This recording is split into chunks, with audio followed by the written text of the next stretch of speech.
Hello प्रिय student, आप सभी को के स्टडी ग्रुप में स्वागत करता हूं। हम आपको आज पीजी सेमेस्टर 2 पेपर नंबर 6 का एक लेसन है। उस लेसन का नाम है गुट निरपेक्ष आंदोलन और काफ़ी सरल शब्दों में समझाने का प्रयास करेंगे कि गुट निरपेक्ष आंदोलन क्या है। देखिए, क्वेश्चन बन सकता है कि गुट निरपेक्ष आंदोलन क्या है और इनकी विशेषताओं का वर्णन करें या इसके उद्देश्य का वर्णन करें। कुछ भी क्वेश्चन पूछ सकता है। इसी को देखते हुए आप लोग को किसी तरह का दिक्कत नहीं हो, हम हर एक पॉइंट पे एक नज़र डालेंगे ताकि आप लोग को एग्जाम में किसी प्रकार का दिक्कत का सामना नहीं करना पड़े। ठीक है, या पूछ सकता है गुट निरपेक्ष आंदोलन के मुख्य विशेषताओं का परीक्षण कीजिए। ठीक है, परीक्षण कीजिए और वर्तमान अंतर्राष्ट्रीय राजनीति में इसकी प्रासंगिकता को बताइए। तो इसमें वर्तमान राजनीति में इसकी प्रासंगिकता क्या है या नहीं है, उसमें उसकी प्रासंगिकता थी या नहीं थी। आपको उससे आप लोग को मेल मिलाप करके उसमें दोष गुण देकर कि अभी प्रासंगिकता है या नहीं है तो उसको भी लिखना होगा। क्वेश्चन 3 टाइप से बन सकता है, या इसकी विशेषता पूछ सकता है, उद्देश्य पूछ सकता है या प्रासंगिकता पूछ सकता है। ठीक है, इसको एक संक्षिप्त में बोलते हैं, नेम भी बोलते हैं, NAM। ठीक है, नेम भी बोलते हैं प्रिय स्टूडेंट, नेम भी इसको बोलते हैं नॉन अलाइनमेंट मूवमेंट। ठीक है, नॉन अलाइनमेंट मूवमेंट। तो सबसे पहले गुट निरपेक्ष कहते किसको है? गुट निरपेक्ष कहते हैं, मान लीजिए कि ये दो भाई हैं। ठीक है, ये दो भाई है प्रिय स्टूडेंट, ये दो भाई है, ये दो भाई है और एक यहाँ पे एक भाई यहाँ पे है। ठीक है, तो इसको नाम देते हैं A, इसको देते हैं B, इसको देते हैं C। ठीक है, ये दो भाई है। अगर ये दोनों भाई में झगड़ा, ये B भाई A से झगड़ा कर रहा है और A भाई B से झगड़ा कर रहा है, तो जो C होगा ना, वो किसी तरफ नहीं जाएगा, ना A तरफ जाएगा ना B तरफ जाएगा, और दोनों के बीच में रहने का प्रयास करेगा। ना ये इसके गुट में शामिल होगा A में, ना ये B के गुट में शामिल होगा, और ये बीच में रहकर दोनों की समझौता की बात करेगा, दोनों के समन्वय की बात करेगा कि दोनों झगड़ा शांत किया जाए। ना वो ना ए तरफ जा सकता है ना बी तरफ है। अगर एक तरफ ए तरफ चला जाएगा तो कहीं ना कहीं जो बी वाला भाई है वो बोलेगा कि ये भाई का ज्यादा साथ दे रहा है उसके पार्टी में, तो उसके बातों को हम क्यों मानेंगे। अगर बी तरफ चला जाता है तो बी वाला बोलेगा कि ये ए वाला बोलेगा कि उसके तरफ उसके बातों क्यों। इसलिए ये निष्पक्ष होके, स्वतंत्र होके, अपने तरीके से समन्वय बना के, ये ना ए में शामिल होगा ना बी में शामिल, ये सिंगल रहेगा, किसी से भी किसी के ग्रुप में नहीं शामिल होना चाहेगा, कोई भाई के साथ नहीं मिलना चाहेगा, क्योंकि वे एक नजर से देखता है, समान नजरिया से देख रहा है, इसलिए वह बीच में रहकर शांति स्थापित करने का प्रयास करेगा। इसी तो गुट निरपेक्ष कहते हैं। कहने का मतलब ये प्रिय स्टूडेंट, मान लीजिए ए आपका भारत है। ठीक है, ये आपका भारत है और बी आपका USA है। ठीक है, USA है और सी आपका इंग्लैंड है। ठीक है, इंग्लैंड है प्रिय स्टूडेंट। तो जो ए है ना आपका, जो भारत है, अगर बी और सी में झगड़ा होता है तो बी और सी में जो झगड़ा होगा तो ये ना USA में मिलेगा ना इंग्लैंड में मिलेगा, दोनों में बीच में रहकर दोनों तरफ ये दोनों में समन्वय स्थापित करने का प्रयास करेगी। इसी तो गुट निरपेक्ष आंदोलन कहते हैं। ठीक है, इसका और सरल शब्दों में समझाने का प्रयास करते हैं। गुट निरपेक्ष आंदोलन की बात करें तो गुट निरपेक्ष आंदोलन का श्रेय कि भारत के प्रथम प्रधानमंत्री पंडित जवाहरलाल नेहरू को जाता है। क्या? प्रथम प्रधानमंत्री पंडित जवाहरलाल नेहरू को जाता है। गुट निरपेक्ष एक ऐसा आंदोलन है ना कि एक समय जब अमेरिका, USA और USSR जब था, संयुक्त अमेरिका और सोवियत संघ था, जब दोनों में युद्ध हो रहा था, जब USA और USSR में जब युद्ध हो रहा था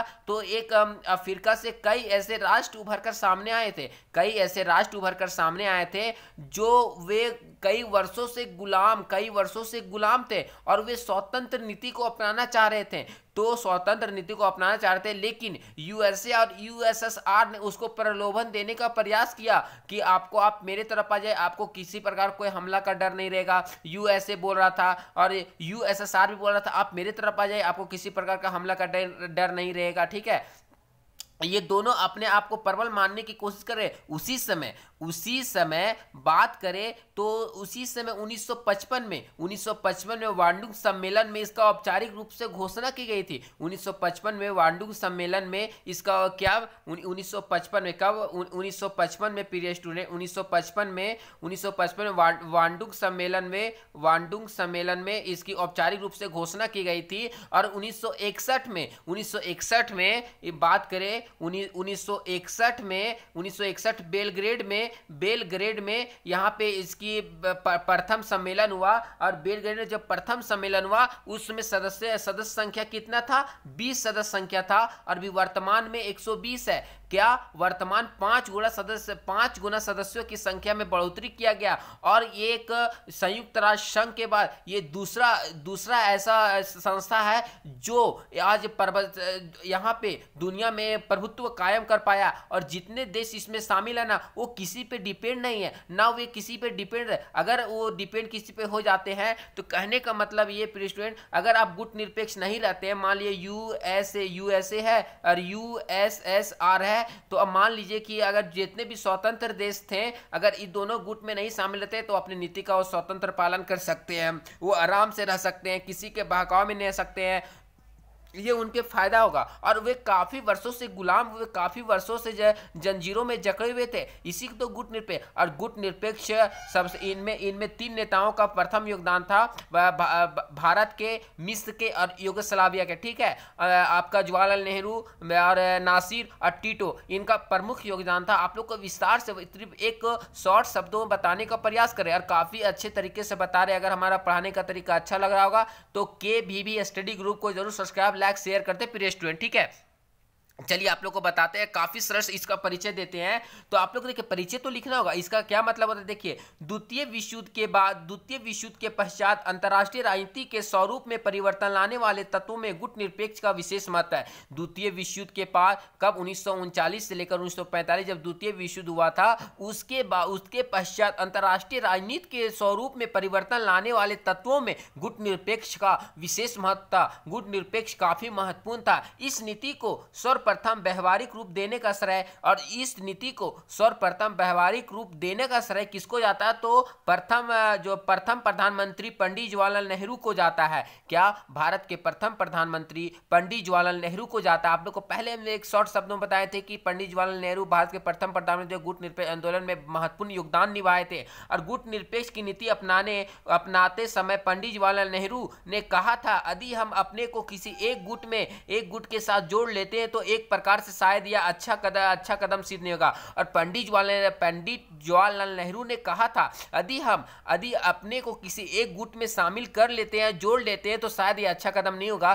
कहने का तात्पर्य ये प्रिय स्टूडेंट कि आपके घर में 2 आदमी, ठीक है, आपके घर में ये 2 आदमी है और ये तीसरा आदमी, ठीक है, ये तीसरा आदमी है ABC, ठीक है। जो C आदमी है वो A और B के अगर गुट में शामिल, मान लीजिए ये आप है, ठीक है, ये आप है, ये आपके घर वाले हैं, ये आपके बाहर वाले हैं। आपको इसमें अगर किसी प्रकार का आपके और आपके घर वाले में झगड़ा होता है, आपको इसमें शामिल नहीं होना है। ये दोनों में आपको बीच में रहकर, आपको तटस्थ रूप से रहकर, आपको स्वतंत्र होकर इसमें न्याय जो अच्छा कार्य होगा उसके साथ हम रहेंगे, जो अच्छा कार्य जो करेगा उसके साथ रहेंगे। ये बात को यहाँ दर्शाया गया, और यहाँ पे इसलिए बोला गया हम किसी के गुट में शामिल नहीं होंगे, और इस प्रकार शायद यह अच्छा कदम सिद्ध होगा। हम किसी के गुट में शामिल नहीं रहेंगे, तो ये काफी अच्छा कदम होगा कि हम निष्पक्ष तरीके से काम कर रहे हैं प्रिय स्टूडेंट, ठीक है। यहाँ यही बात को दर्शाया गया है, और बोला गया है कि तो एक प्रकार शायद यह अच्छा कदम होगा,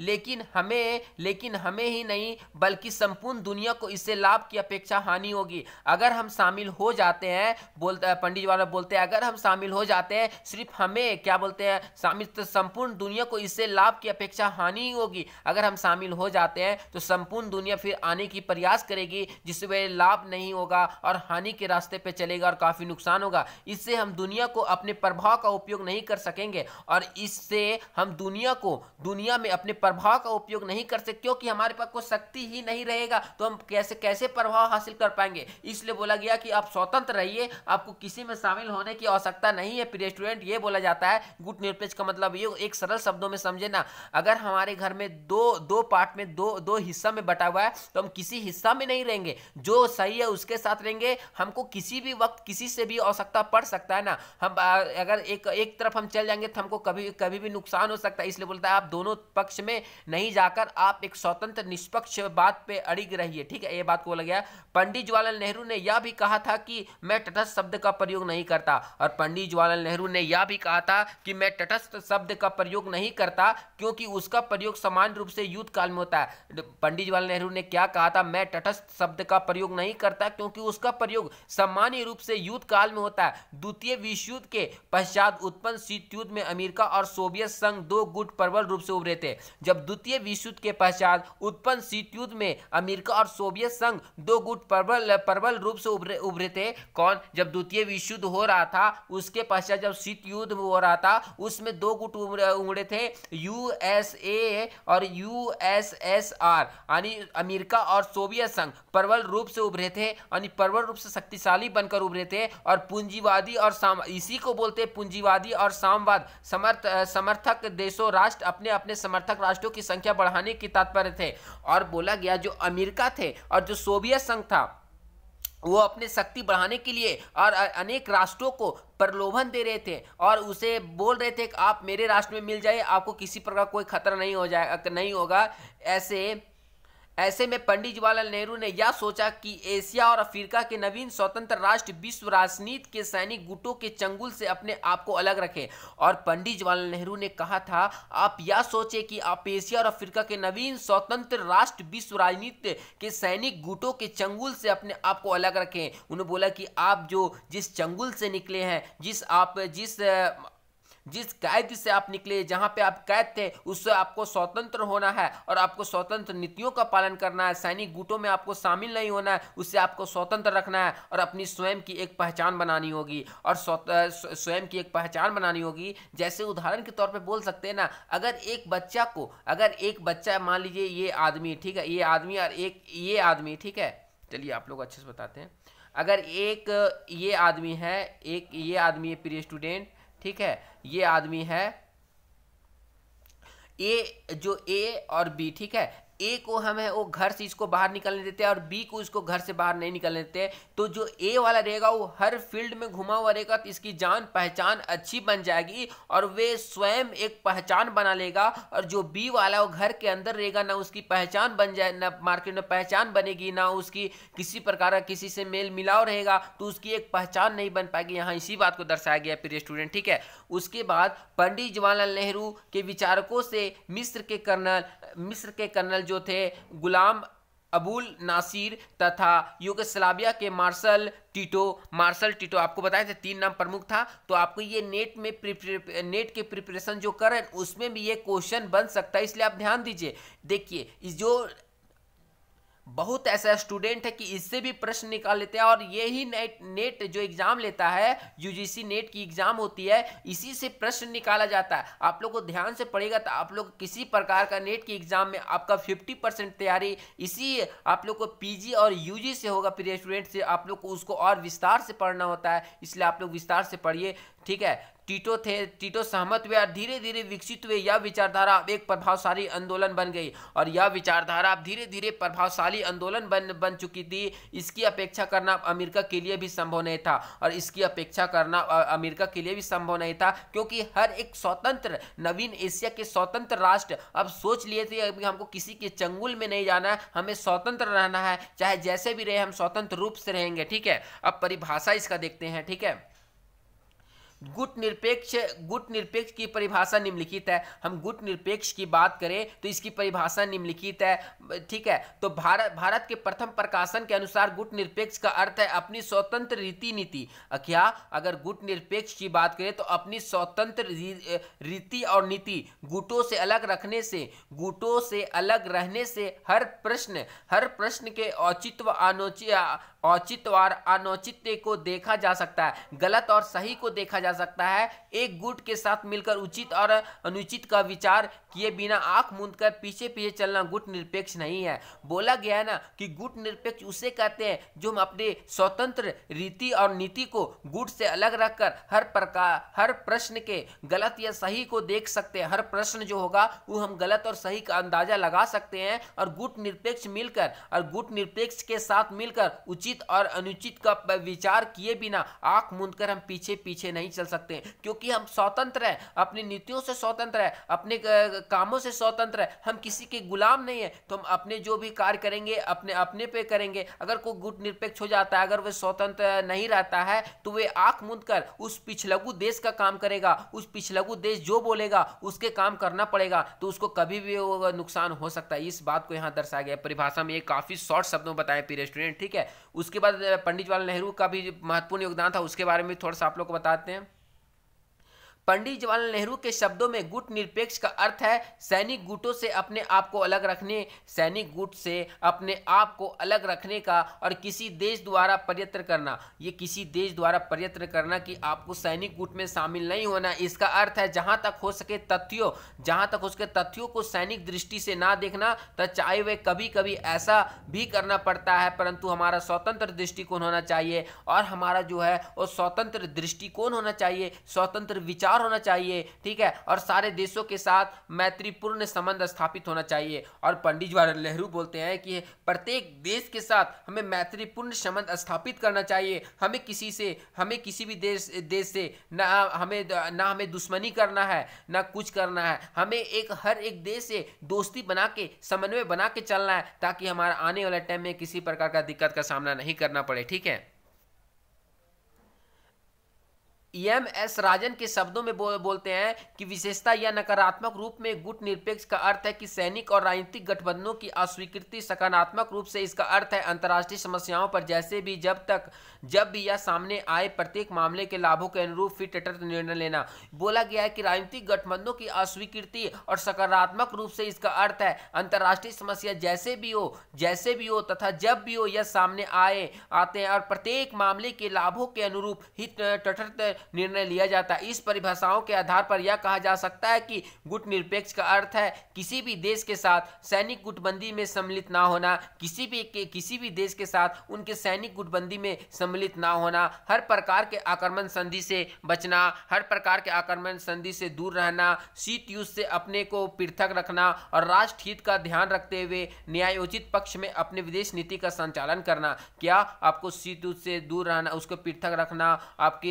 आपके राष्ट्र हित पर ध्यान रखते हुए न्यायोचित पक्ष में अपनी विदेश नीति की संचालन करना। अब इसके गुट निरपेक्ष की विशेषता की बात करते हैं। यह प्रश्न आ सकता है कि गुट निरपेक्ष की विशेषता का वर्णन करें, तो आपको लिखना होगा गुट निरपेक्ष की विशेषता क्या है, और काफी सरल शब्दों में बताने का प्रयास कर रहे हैं। यह वीडियो थोड़ा सा लंबा हो सकता है क्योंकि इसमें हमने 3 टॉपिक को लिया है, इसकी विशेषता, उद्देश्य, प्रासंगिकता, ठीक है। काफी सरल शब्दों में समझाने का प्रयास कर रहे हैं। अगर आपको नोट्स चाहिए या पीडीएफ चाहिए तो हमारे व्हाट्सएप ग्रुप, इसके जो पीछे हम जो वीडियो बनाए थे उसमें आप लोग को दिया हुआ है, पीछे का वीडियो देख सकते हैं प्रिय स्टूडेंट, उसमें हम आप लोग को दे चुके हैं। और आप लोग एकदम जो उसमें जो पीछे का वीडियो था वस्तुनिष्ठता थी, ऑब्जेक्टिव थी, उसमें आप दिए हुए थे व्हाट्सएप का लिंक, वहां से ज्वाइन हो सकते हैं, ठीक है। तो गुट निरपेक्ष की विशेषता क्या हो सकता है? तो गुट निरपेक्ष की विशेषता को सबसे पहले निकला, आप दिमाग लगाइए कि सबसे पहले गुट निरपेक्ष की विशेषता क्या होगा। तो 5 सिद्धांतों पर आधारित था। क्या 5 सिद्धांतों पर आधारित था? हम सारा को एकदम विस्तार से वर्णन करके बता रहे ताकि आप लोग को एग्जाम में किसी प्रकार का दिक्कत का सामना नहीं करना पड़े। 5 सिद्धांतों पर आधारित था। स्वतंत्र नीति का पालन करता था। हम आपको क्या बताया, तो किसी भी देश के चंगुल में नहीं जाना चाहता था। वे शीत युद्ध को कम करना चाहता था, जो लड़ाई झगड़ा था उसको कम करना चाहता था। विश्व राजनीति में विवादों को टालना चाहता था सैन्य तथा राजनीतिक गठबंधनों का विरोध करता था गुट निरपेक्ष राष्ट्रीय हित की प्राप्ति का साधन था, और गुट निरपेक्ष है वो राष्ट्रीय हित प्राप्ति के साधन है। उसके बाद गुट निरपेक्ष नीति शस्त्रीकरण के पक्ष में नहीं, और गुट निरपेक्ष नीति था वो शस्त्रीकरण के पक्ष में नहीं था। गुट निरपेक्ष जातिवाद तथा रंग भेद में विश्वास नहीं करती थी। गुट निरपेक्ष थी वो जातिवाद, रंग भेद में विश्वास नहीं करती थी। देखिए, पहला है 5 सिद्धांतों पर आधारित। पहला पॉइंट क्या है, तो 5 सिद्धांतों पर आधारित गुट निरपेक्ष नीति 5 सिद्धांतों पर आधारित है। 1961 में आपको क्या बताया था, 1961 आप बताए ना पीरियड। 1961 में गुट निरपेक्ष आंदोलन के 3 कर्णधारों पंडित जवाहरलाल नेहरू, नासिर और टिटो ने इनके 5 आधारों को बतलाया है। इनको 5 अधिकार को स्वीकार किए। कब? 1961 में तीन कर्णधार टीटो, नासिर, पंडित जवाहरलाल नेहरू। ठीक है, या आपको नाम याद रखना होगा प्रिय स्टूडेंट। ठीक है, नेट में प्रश्न पूछ सकता है। ठीक है, इसलिए आप लोग को बता रहे, एकदम डीपली बताने का प्रयास करें ताकि एग्जाम में किसी प्रकार का दिक्कत का सामना नहीं करना पड़े। अब 1 या 2 दिनों के अंदर आप लोग का जो पेपर नंबर 8 का जो एग्जाम में आने वाला प्रश्न है उसको हम लेकर आएंगे आप लोग के सामने, बहुत ही जल्द आने वाले प्रिय स्टूडेंट। ठीक है, और जो नोट्स बचा होगा, जो नहीं पढ़ाए होंगे उसको भी हम पढ़ाएंगे। ठीक है, पहला का जिसकी स्वतंत्र विदेश नीति हो, नीति पर हो, जो स्वतंत्र विदेश नीति हो, पहला देश होगा वो पहला बोला गया कि जिसकी स्वतंत्र विदेश नीति हो, सदस्य देश किसी सैनिक गुट के सदस्य ना हो, और सदस्य देश हो किसी भी सैनिक गुट के सदस्य ना हो जो किसी महाशक्ति को द्विपक्षीय समझौता ना करता हो, और किसी भी देश के महाशक्ति के द्विपक्षीय समझौता ना करता हो। प्रिय स्टूडेंट, सदस्य देश उपनिवेश का विरोध करता हो, और जो सदस्य देश है, जो गुट निरपेक्ष के सदस्य देश है, वह उपनिवेश का विरोध करता हो, जो अपने क्षेत्र में किसी महाशक्ति को सैनिक अड्डे बनाने की अनुमति ना देता हो। इस सबसे बड़ी बात है क्या कि जो अपने क्षेत्र में किसी महाशक्ति को सैनिक अड्डे बनाने की अनुमति ना देता हो। पंडित जवाहरलाल नेहरू के शब्द उल्लेखनीय है कि जहां स्वतंत्रता के लिए खतरा उपस्थित हो, न्याय की धमकी दी जाती हो, अथवा जहां आक्रमण होता हो, वहां ना तो हम तटस्थ रह सकते और ना ही तटस्थ रहेंगे। कितने अच्छे शब्दों में पंडित जवाहरलाल नेहरू ने क्या बोला कि जहां पे हमें स्वतंत्रता के लिए खतरा उपस्थित हो, न्याय के लिए धमकी दी जाती हो, अथवा जहां आक्रमण होता हो, वहां ना तो हम तटस्थ रहेंगे और ना ही तटस्थ ना रह सकते हैं और ना रहेंगे। हम उसके खुलकर सामना करेंगे, हम उसे निष्पक्ष होकर सामना करेंगे। ठीक है, दूसरा पॉइंट है स्वतंत्र नीति का पालन। हम जब किसी गुट में नहीं शामिल होंगे तो हमको स्वतंत्र नीति का पालन करना होगा। तो गुट निरपेक्ष स्वतंत्र नीति का पालन करने में विश्वास करती है। उनका मानना है कि गुटवादियां राष्ट्रीय हितों के लिए हानिकारक, बिल्कुल हानिकारक है, क्योंकि आप एक गुट में शामिल हो जाएंगे, उनकी तलवा चाटना पड़ेगा आपको, उनके पीछे पिछलग्गू बनकर काम करना पड़ेगा। इसी बात को बताया आप स्वतंत्र नीति का पालन करते, क्योंकि आप एक स्वतंत्र नए राष्ट्र उभर कर आप सामने आए हैं, तो आपको एक स्वतंत्र विदेश नीति होना चाहिए ताकि हर एक देश आपसे प्रभावित हो, आप अपनी मर्जी से काम करें, अपनी मर्जी से स्वतंत्र विदेश नीति का शुरुआत करें। यह बात यहां पे बतलाया गया है। इसलिए भारत हमेशा अपनी विदेश नीति में गुट निरपेक्षता के आधार को मानता रहा है। इसलिए भारत आज चरम सीमा पर पहुंच रहा है, तो भारत का गुट निरपेक्ष आंदोलन गुट निरपेक्ष को आधार मानता रहा है, क्योंकि वे किसी देश में शामिल नहीं होना चाहता और वे तटस्थ रूप नहीं बोल सकते हैं। पंडित जवाहरलाल नेहरू बताया तटस्थ रूप युद्ध काल में ही इसका उपयोग किया जाता है, इसलिए हम तटस्थ नहीं बोलते, गुट निरपेक्ष रहकर इनका आधार बनता जा रहा है। तीसरा है शीत युद्ध को कम करना। जब हम गुट निरपेक्ष रहेंगे तो शीत युद्ध की संभावना काफी कम हो जाए, क्योंकि सब स्वतंत्र देश अपने अपने नीतियों का पालन करेंगे, वो किसी के पिछलग्गू बनकर काम नहीं करेंगे, तो वे स्वतंत्र रहेंगे, तो लड़ाई झगड़ा नहीं होगा, शीत युद्ध कम हो जाएगी। गुट निरपेक्ष आंदोलन के माध्यम से सोवियत संघ और संयुक्त राज्य अमेरिका के बीच गलत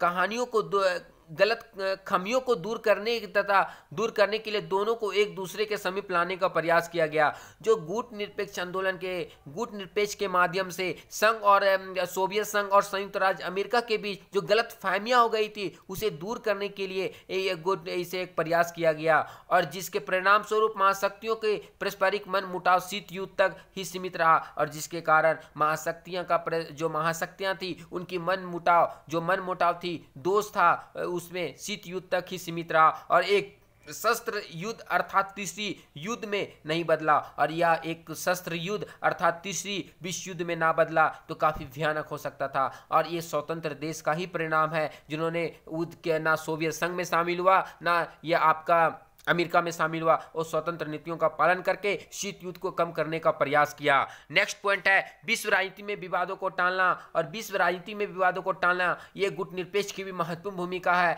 इस आंदोलन के कारण संपूर्ण विश्व में समाज 2 भागों में विभाजित हो गया था। इस आंदोलन के कारण संपूर्ण विश्व में समाज 2 विभागों में विभाजित हो गया था, और विभाजित होने से बच गया। सॉरी प्रिय स्टूडेंट, इस आंदोलन की बात करें तो संपूर्ण विश्व एवं समाज दो भागों में विभाजित होने से बच गया। तृतीय विश्व युद्ध भी नहीं छिड़ा, जिसकी आशंका काफी समय से व्यक्त की जा रही थी और जिसकी आशंका काफी लंबे समय इंतजार की जा रही थी कि कहीं दुनिया तीसरे विश्व युद्ध की झेलना ना पड़े। 1939 से लेकर 1945 से द्वितीय विश्व युद्ध काफी भयानक स्थिति काफी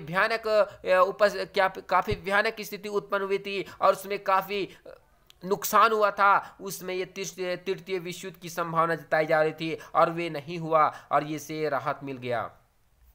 नेक्स्ट पॉइंट है सैन्य तथा राजनीतिक गठबंधनों का विरोध। गुट निरपेक्ष में सैन्य तथा राजनीतिक गठबंधन जैसे नाटो, सीटो तथा वार्सा पैक्ट का विरोध किया गया। क्या गुट निरपेक्ष सैन्य राजनीतिक गठबंधन जैसे नाटो, सीटो, वार्सा पैक्ट का विरोध किया गया। पंडित जवाहरलाल नेहरू के शब्दों में, जब पंडित जवाहरलाल नेहरू ने कहा था, जब हम कहते हैं कि हमारी नीति गुट निरपेक्षता की है तो स्पष्ट रूप से हमारा अभिप्राय सैनिक गुट के साथ गुट निरपेक्षता से होता है। क्या सैनिक गुट के साथ गुट निरपेक्षता से होता है। गुट निरपेक्षता की नीति के समर्थन मानते हैं कि सैन्य और राजनीतिक गठबंधन विश्व राजनीति के लिए खतरा है और गुट निरपेक्षता की नीति के समर्थक मानते हैं कि सैन्य और राजनीतिक गठबंधन विश्व राजनीति के लिए खतरा है। बिल्कुल खतरा है, क्योंकि आप एक राजनीतिक गुट में शामिल हो जाने से वे भी खतरा उत्पन्न कर सकते हैं, क्योंकि प्रत्येक गठबंधन का एक प्रतिकूल गठबंधन है। इसलिए यह अंतर्राष्ट्रीय वातावरण में भय, शंका, घृणा और अविश्वास को जन्म देता है और इसलिए यह भय, शंका, घृणा, अविश्वास को जन्म देता है। गुट निरपेक्षता इस शब्द का साधन समझती है और इस शब्द का साधन समझती है, इसलिए इसका विरोध करती है प्रिय स्टूडेंट। ठीक है, अगर हमारा बताने का तरीका अच्छा लग रहा होगा तो KVB स्टडी ग्रुप को जरूर सब्सक्राइब, लाइक, शेयर कर दे। नेक्स्ट पॉइंट है गुट निरपेक्ष राष्ट्रीय हित की प्राप्ति का साधन है और गुट निरपेक्ष है वो राष्ट्रीय हित के प्राप्ति का साधन भी है और प्रत्येक देश विदेश नीति का उद्देश्य अपने राष्ट्रीय हितों को प्राप्त करना चाहता है और प्रत्येक देश चाहता है कि विदेश नीति का उद्देश्य अपने राष्ट्रीय हितों को प्राप्त करना होता है, परंतु उस लक्ष्य की प्राप्ति का साधन भिन्न भिन्न होते हैं और परंतु उस लक्ष्य प्राप्त करने का साधन भिन्न भी होता है। मान ली दो आदमी हैं तो दो आदमी का लक्ष्य तो अलग होता है, ये आदमी है दो लेकिन उसका लक्ष्य तो अलग है और दोनों को प्राप्त करने का साधन भी अलग होता है। भारत अपनी स्वतंत्र विदेश नीति पर चलता है और भारत अपनी स्वतंत्र विदेश नीति पर चलता है। वह जानता है कि किसी भी महाशक्ति से गठबंधन कर लेने पर भारत की विदेश नीति की स्वतंत्रता समाप्त हो जाएगी और भारत भली भांति जानता है कि वह किसी भी महाशक्ति में शामिल हो जाएगा, गठबंधन बना लेगी तो उसकी विदेश नीति स्वतंत्रता समाप्त हो जाएगी। पंडित जवाहरलाल नेहरू के शब्दों में भारत किसी देश अथवा राष्ट्र के समूह का पिछलगू बनकर नहीं रह सकता। पंडित जवाहरलाल नेहरू ने कितने अच्छे शब्दों में समझाने का प्रयास किया, बोले कि भारत किसी देश अथवा राष्ट्र के समूह का पिछलगू बनकर काम नहीं कर सकता या पिछलगू बनकर नहीं रह सकता। उसकी स्वतंत्रता तथा प्रगति एशिया के लिए महत्वपूर्ण अंतर डालेगी और उसकी एशिया के लिए स्वतंत्रता काफी महत्वपूर्ण अंतर डालेगी। कितने अच्छे शब्दों में समझाने का प्रयास किया प्रिय स्टूडेंट। नेक्स्ट पॉइंट है गुट निरपेक्ष नीति के सशस्त्रीकरण के पक्ष में नहीं, तो बोले गुट निरपेक्ष की नीति सशस्त्रीकरण के विरोध करती है या एक सशस्त्रीकरण के स्थान पर शांतिपूर्ण विकास और आर्थिक समृद्धि को महत्व देती है। जो हथियार बन रहे थे उसको भी नियंत्रण करने के लिए गुट निरपेक्ष काफी हद तक काम करती है और यह सशस्त्रीकरण इसलिए विरोधी है क्योंकि यह शांति की ना होकर युद्ध का समर्थन करती है और यह शांति ना होकर युद्ध का समर्थन करता है, भय के समर्थन करता है, यह घृणा की समर्थन करता है, इसलिए इसे समाप्त करने की बात करती है गुट निरपेक्ष। ये भी बोला कि आप जो गुट निरपेक्ष का सदस्य है उसे गुट निरपेक्ष की नीति सशस्त्रीकरण के पक्ष में नहीं होना चाहिए। नेक्स्ट पॉइंट है आप लोग का गुट निरपेक्ष जातिवाद तथा रंग भेद में विश्वास नहीं करती। यह नीति जाति रंग के आधार पर भेदभाव न कर विश्व बंधुता और विश्व शांति में विश्वास करती है। भारत भी ऐसे भी बोला गया है आप लोग को कि यहाँ पे आइए सारे विदेशियों को सम्मान किया जाता है। इसी लेकर यहाँ पे भारत में किसी प्रकार का कोई जाति भेद रंग भेद किसी प्रकार का नहीं किया जाता। भारत एक पवित्र देश है, क्योंकि यहाँ पे किसी को कोई भी जाति का यहाँ पे निवास करते उसे किसी प्रकार का भेदभाव नहीं किया जाता। या नेक्स्ट पॉइंट है यह नीति लचीली है, और यह नीति लचीली है, ठीक है। बोला गया कि यह नीति समय अनुकूल परिवर्तन और विश्वास करती है, समय अनुसार इसमें परिवर्तन होता है, विश्वास करती है। यह निर्भरता की साहस की नीति है, और ये निर्भर जो होता है निर्भर होकर साहस की नीति है। यह विश्व शांति का समर्थन करता है, और यह विश्व शांति का भी समर्थन करता है, परंतु यदि आवश्यकता हुआ तो युद्ध का सहारा भी ले सकता है। क्या देखिए, इतनी लचीली के समय अनुकूल परिवर्तन भी हो जाता है,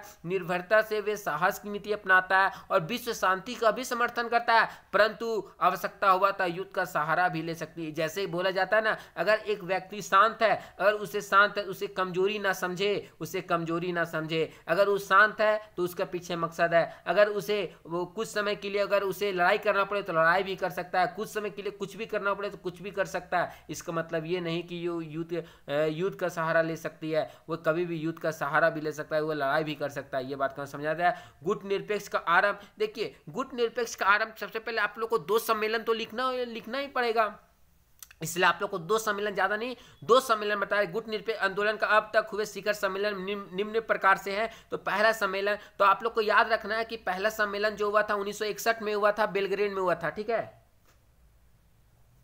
देखिए बेलग्रेड सम्मेलन, यह सम्मेलन राष्ट्रपति टीटो के सुझाव पर आमंत्रित किया गया था। यह 1 से 6 सितंबर 1961 तक बेलग्रेड में हुआ था। इनमें 25 देशों के प्रतिनिधित्व ने भाग लिया था। इस सम्मेलन में इस बात पर जोर दिया गया कि निर्गुट देशों में सहयोग बढ़ाना चाहिए। क्या 1 से 6 दिसंबर 1961 बेलग्रेड में हुआ था, ठीक है। आप लोग को याद रखना है बेलग्रेड में हुआ था। जो दूसरा जो पॉइंट है इसी में बोला गया कि यह सम्मेलन ऐसी अंतर्राष्ट्रीय समस्याओं को और विश्व का ध्यान खींचा गया जिसमें विश्व युद्ध आरंभ हो सकता था। ये समस्या भी थी बर्लिन की समस्या, संयुक्त राष्ट्र में साम्यवादी चीन की सदस्यता का प्रश्न तथा कांगो की समस्या। दूसरा पॉइंट है निशस्त्रीकरण तथा आणविक प्रशिक्षणों पर रोक लगाना, ठीक है। दूसरा पॉइंट है कि निशस्त्रीकरण और आणविक प्रशिक्षणों पर रोक लगाना, विश्व शांति और सह अस्तित्व की अवधारणा में विकास करना और विश्व अस्तित्व की अवधारणा में विकास करना। चौथा पॉइंट है घरेलू मामले में विदेशी हस्तक्षेप का रंगभेद का निंदा करना। नेक्स्ट पॉइंट है आर्थिक सामाजिक राजनीतिक और पिछड़ापन को दूर करना तथा अविकसित देशों की सामाजिक व्यवस्था को उन्नति करना, ठीक है।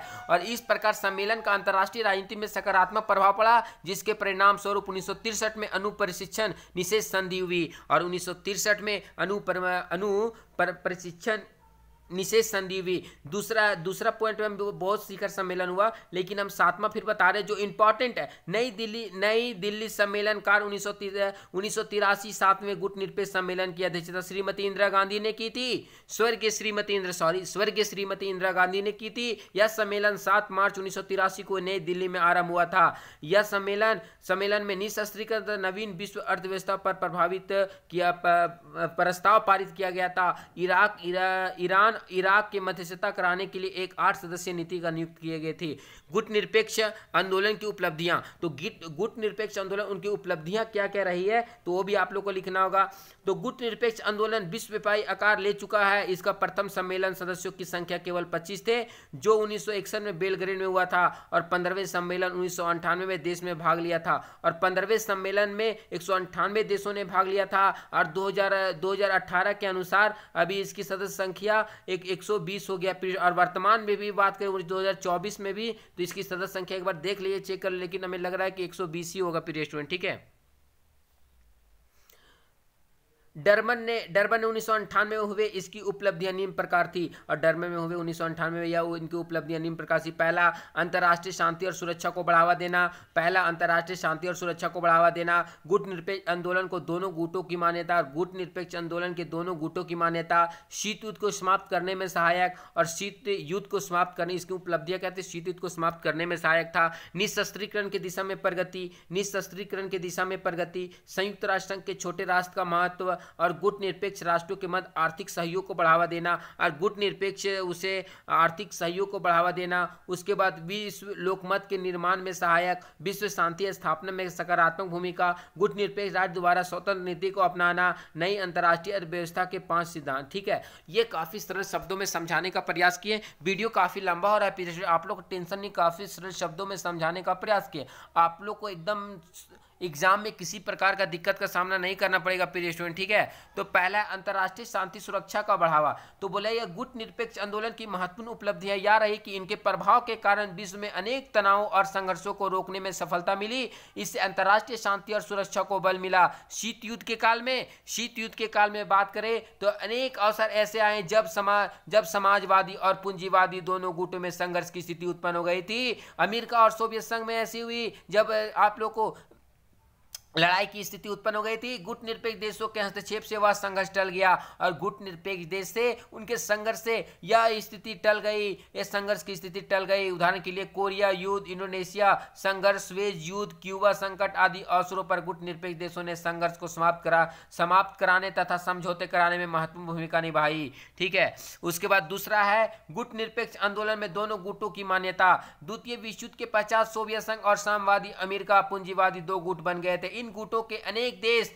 समर्थक बन के, आप लोग को जो हम एक शॉर्ट शब्दों में बताए ना, बस उसको यहाँ पे एकदम विस्तार से आप लोग को बता रहे ताकि आप लोग के एग्जाम में या 2 नंबर में प्रश्न आए या 14 नंबर में आप लोग को विस्तार से लिखना है। ठीक है, इनके माध्यम से शीत युद्ध का प्रचार हुआ और उस समय तक एक ही मान्यता थी कि प्रत्येक देश या ना तो प्रत्येक देश तो साम्यवादी गुट में सम्मिलित हो या पूंजीवादी गुट में, और दोनों का एक ही मांग था कि या पूंजीवादी गुट में शामिल, अमेरिका वाले चाह रहे थे कि पूंजीवादी गुट में हो और सोवियत संघ वाले चाह रहे थे कि साम्यवादी गुट में शामिल हो।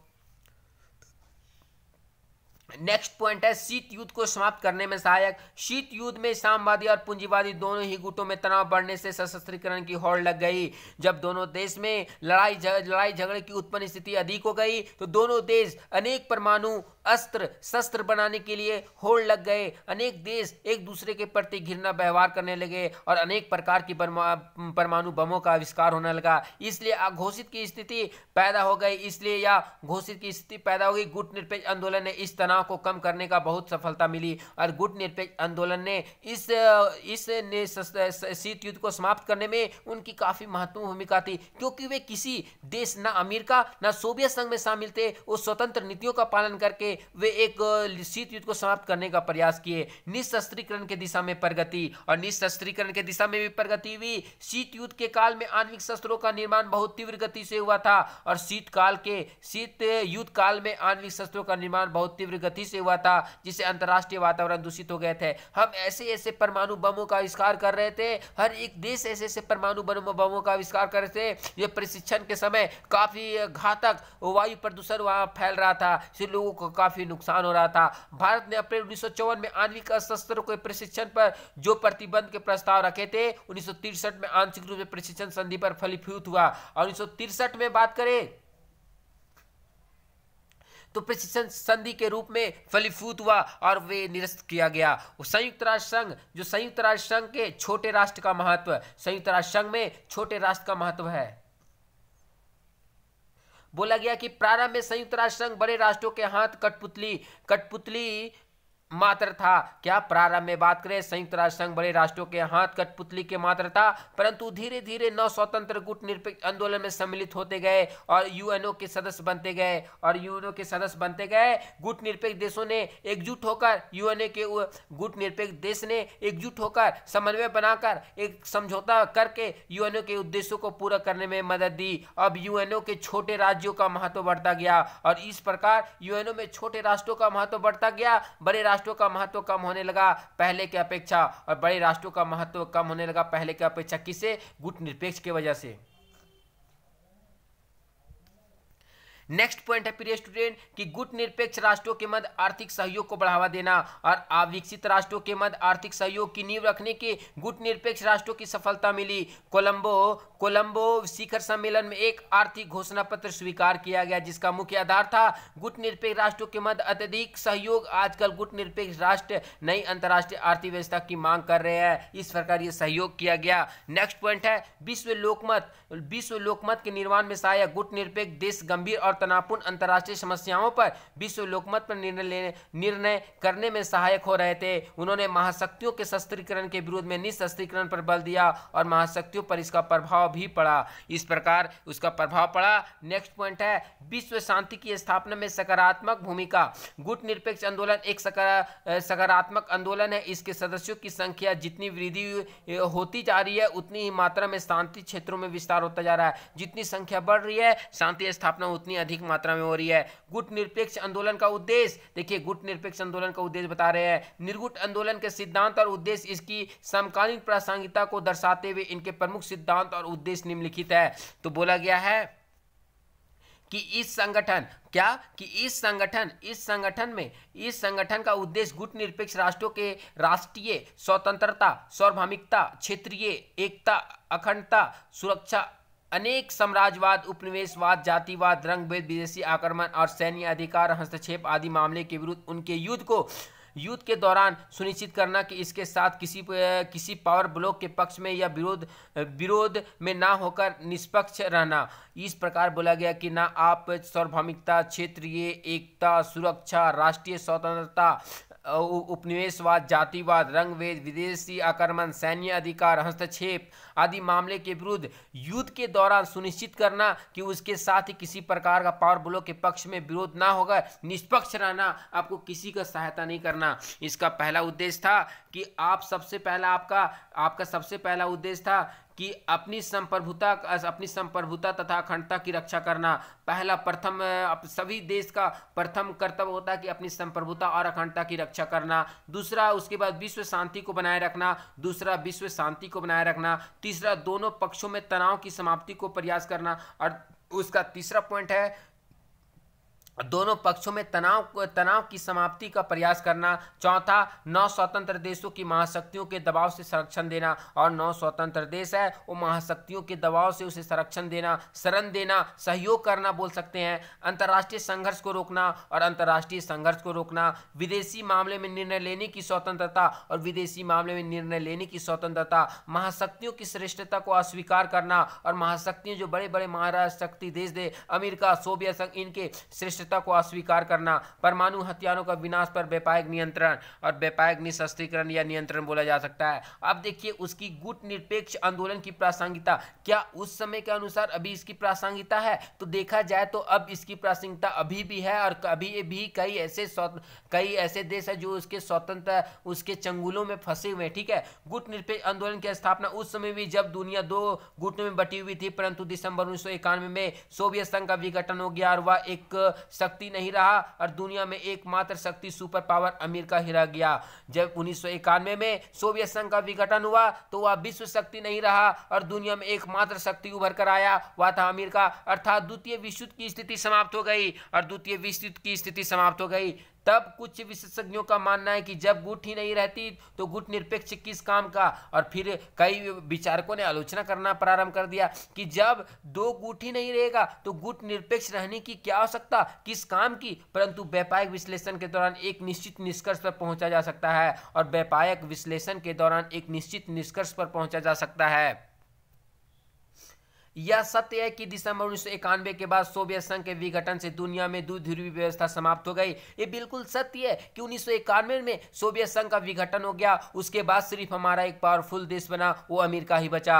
अर्थात गुट निरपेक्ष समाप्त हो गई, अर्थात गुट की समाप्त हो गई, और गुट है वो समाप्त हो गया। गुट निरपेक्षता का प्रश्न चिन्ह खड़ा होने लगा, और कई आलोचना। देखिए, आप एक अच्छे काम कीजिएगा तो आपको तारीफ करने वाले भी रहेंगे, और बुरे काम कीजिएगा तो उसकी आलोचना करने वाले भी रहेंगे। इसलिए यहाँ पे अच्छे जब जब तक इनकी आवश्यकता गुटनिरपेक्ष की थी तो अच्छे से इनकी अच्छे से इनका संचालन किया जाता। जैसे ही सोवियत संघ 1991 में विघटन हुआ वैसे ही बोल दिया कि किस काम का, अब इसे समाप्त कर देना चाहिए गुटनिरपेक्ष। ये तो गलत बात है लेकिन कोई न कोई रहता है वो बोलता है। साथ ही साथ उन्हें 1861 में इनके प्रथम सम्मेलन से लेकर वर्तमान सम्मेलन तक यही शोर किया जा रहा था कि गुटनिरपेक्ष आंदोलन के शिखर सम्मेलन में भाग लेने वाले नेम गुटनिरपेक्ष आंदोलन के सदस्य राष्ट्रों ने शिखर सम्मेलन में अपनी इच्छा उस तरीके से नहीं जताया जैसे कि प्रथम सम्मेलन में जताई थी। और आलोचक का कहना था कि जिस तरह से प्रथम शिखर सम्मेलन में गुटनिरपेक्ष के देश, नए स्वतंत्र राष्ट्र देश शिखर सम्मेलन में अपनी इच्छा जताए थे, उस तरह का अब किसी भी सम्मेलन में लोग मिलकर भाग नहीं ले रहे, अपनी सहभागिता नहीं जता रहे। प्रिय स्टूडेंट, यहाँ आलोचक इसी बात का बोलते हैं। इसके अलावा सदस्य राष्ट्रों में जब भी किसी उसके सदस्य राष्ट्र पर हमला हुआ तो गुटनिरपेक्ष ने उसका साथ देना तो दूर आलोचना तक नहीं किया। और बहुत ऐसे बोलते हैं कि जब सदस्य देश में जब किसी भी उनके सदस्य राष्ट्रों पर हमला हुआ तो गुटनिरपेक्ष उसके साथ नहीं दिया, वह चुप बनकर एक शांत तरीके से खड़ा रहा, वे उसका सहयोग नहीं किया और दूर आलोचना तक नहीं किया और दूर तक उसका कई आलोचना नहीं किया। जैसे अमेरिका संबंध ईरान के बीच खराब है, जैसे बात करें अमेरिका का संबंध ईरान के बीच खराब है, लेकिन नेम ने कोई कदम नहीं उठाया। आज वेनेजुएला बहुत बड़ा आर्थिक संकट से गुजर रहा है। जो वेनेजुएला है वो बहुत बड़ा आर्थिक संकट से गुजर रहा है, परंतु नेम की भूमिका वहां भी शून्य रहा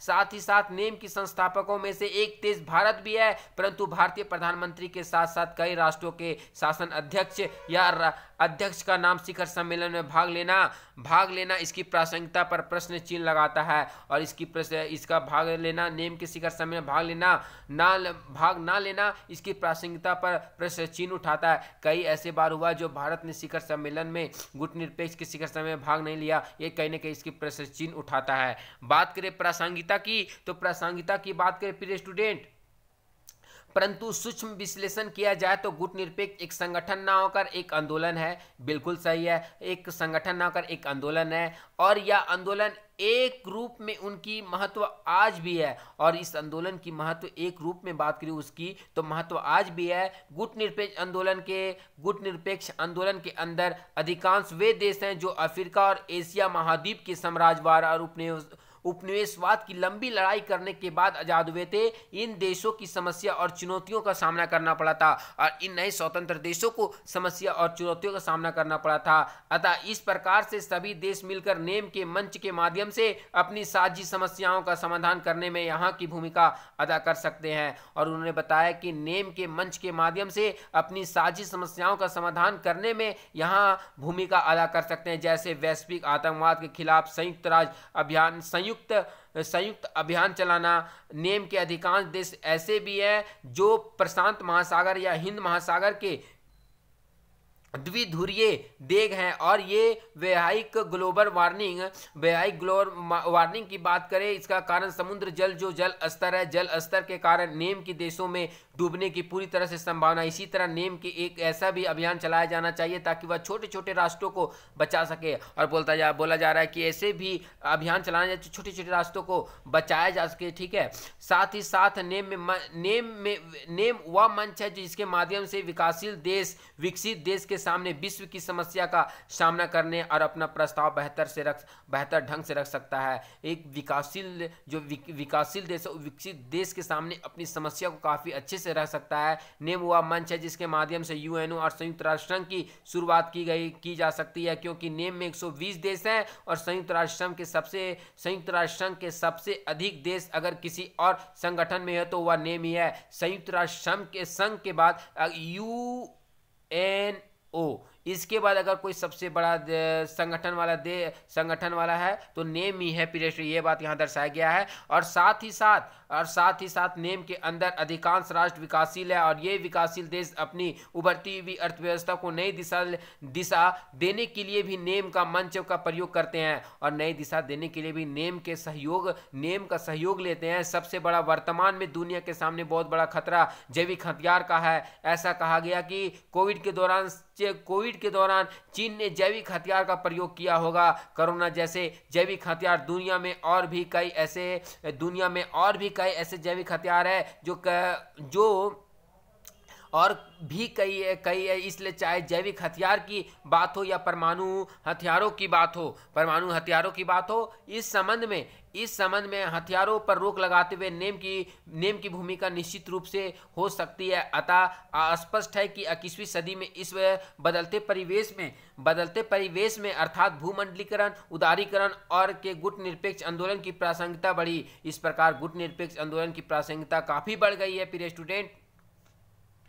आवश्यकता है तो केवल इस बात की है कि नेम के अंदर शिखर सम्मेलन में जो कुछ मुद्दे रखते हैं उसकी सही समय पर निराकरण किया जा सके और साथ ही साथ नेम के शिखर सम्मेलनों में नेम की सदस्य देशों के प्रधानमंत्री और राष्ट्रपति निश्चित रूप से भाग ले। इस प्रकार कहा जा सकता है कि गुटनिरपेक्ष आंदोलन की प्रासंगिकता आज भी मौजूद है। इस तरह ये आपका लेसन समाप्त हो गया। अगर हमारा बताने का तरीका अच्छा लगा, ये वीडियो काफ़ी लंबा हुआ होगा प्रिय स्टूडेंट, ठीक है। अगर हमारा बताने का तरीका अच्छा लगा तो KVB स्टडी ग्रुप को जरूर सब्सक्राइब, लाइक, शेयर कर दे प्रिय स्टूडेंट। जय हिंद, जय भारत।